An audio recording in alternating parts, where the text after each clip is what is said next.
hiji jalmi naos kana awal surat Al-Baqarah kalimana eta teh naon alif lam mim.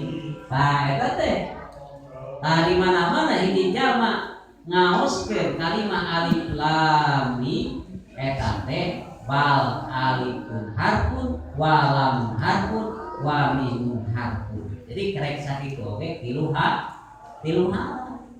kali 10 jadi 30 saya. Jadi minimal aya satu haraf teh dibalesna ku 10 saya. Nah eta sedang balas urang ngaoskeun nanya alif lam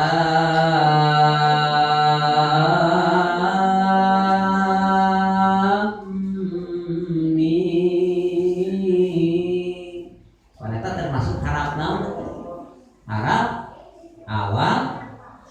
awal surat gitu nya.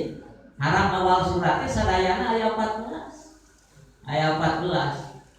Sakumaha diuningakeun dina kita tupat arba wayat maul bawa tihal arba asar silhu suhairoman foto kadas tahar aya 14 tano 14 teh dibagi tilu nulabat kana mad lazim harfi 8 nulabat kana mad tobili 5 jumlahna 5 jeung 8 13 tambah alif hiji lawala gitu nya nu 8 tah buktikeun dina mad lazim harfi mana 8 teh dina kalimah ham asal nahwas hiji kaf aya kaf dina harap awal surat